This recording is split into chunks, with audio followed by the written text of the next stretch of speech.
Good day. It's good to have you here today at the desk of the Executive Director of Back Bay Mission. I am James Pennington. If you've been watching this, you know who I am. And I wanted to share a little bit about Mardi Gras because this is going to come out the day before actual Mardi Gras Day. And strangely enough, I found that Mardi Gras is a holiday here on the coast of Mississippi and often a day off. So it's a day off for my staff.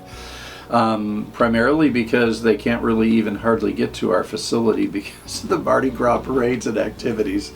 So I have to say, moving down here to the coast, I haven't been here almost 2 years. It will be 2 years March 1st.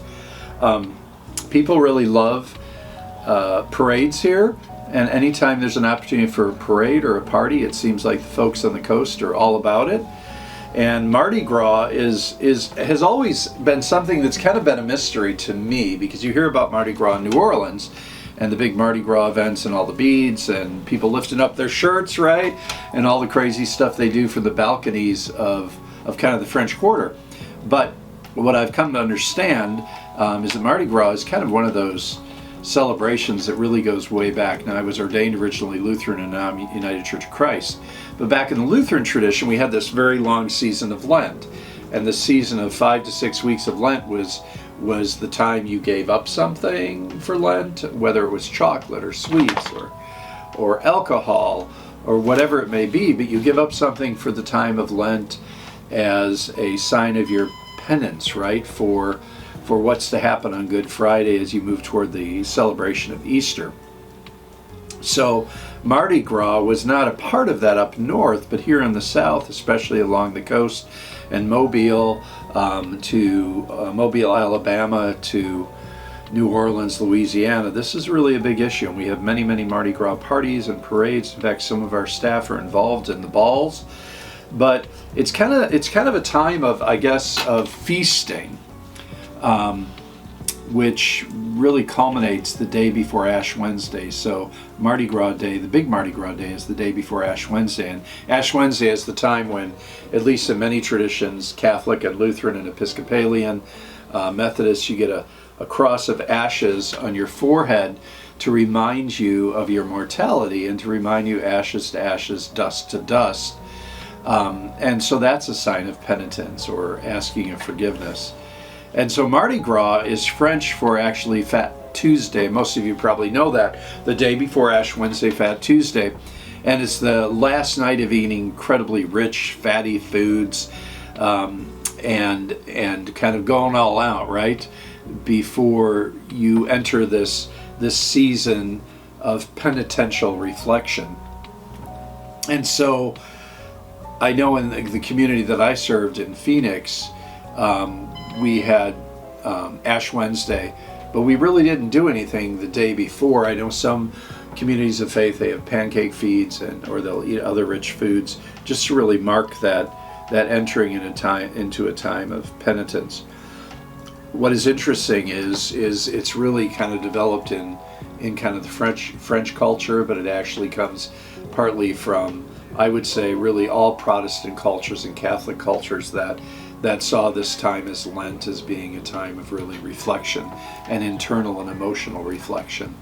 And so it also includes a lot of balls and carnivals that lead up to the Mardi Gras, that lead up to Ash Wednesday. And these balls of Mardi Gras, from what I understand, never attending one of these balls, is they're pretty decadent, right?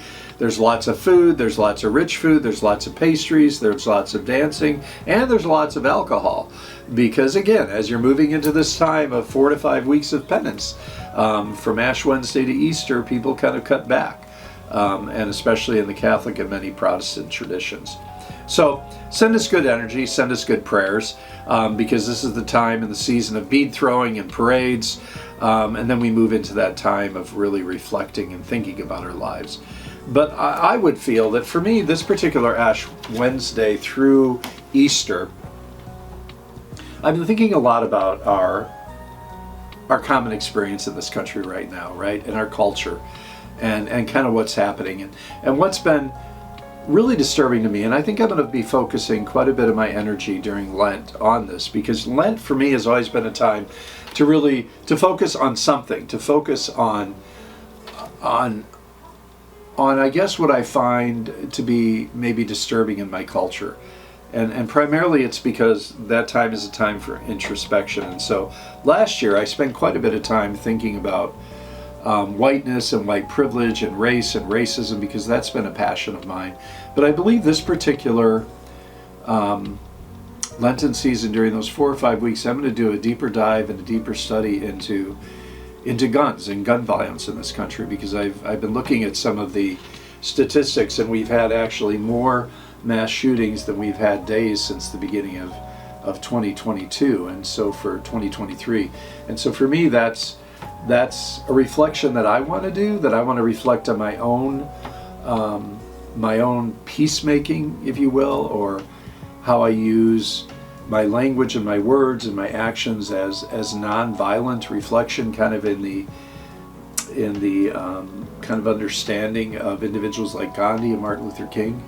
How is it that I can be a peacemaker in my place and in my time? Because it's really difficult as we hear of these mass shootings, and I would say really angry men, right, who are the ones that are usually wielding the guns, is what is it in our culture that is causing this, and how can I be reflective, and how can I be putting out prayers and energy that can change that dynamic, but also not just prayers and thoughts, but some action, right?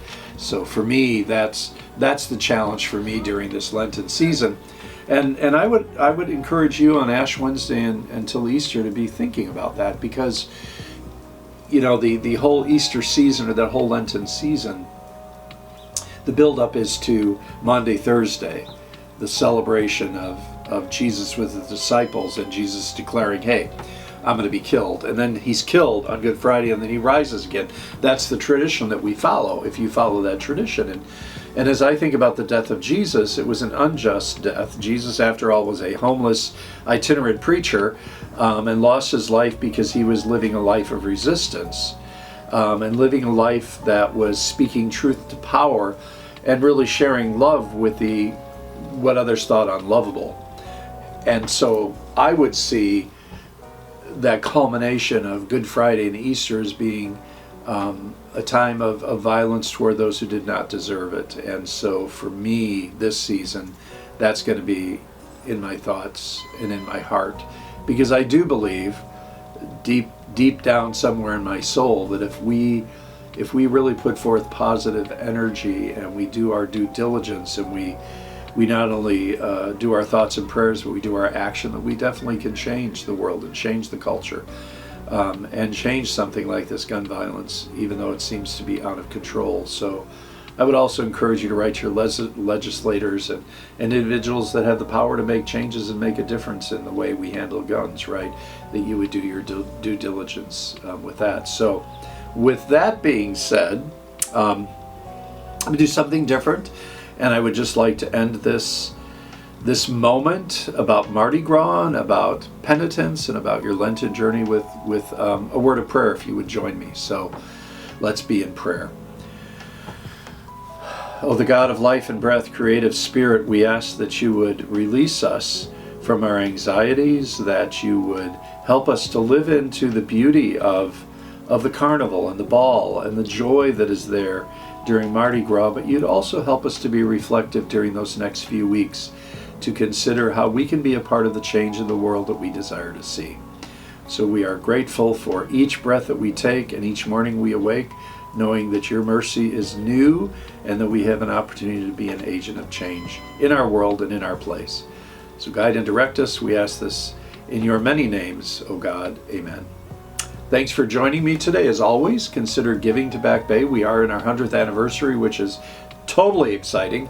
And our theme for our 100th anniversary is making good trouble, in memory of John Lewis and in memory of all that Back Bay has done to make good trouble on the coast of Mississippi for 100 years. So thanks for joining me, and have a blessed day and a beautiful and reflective Lenten season.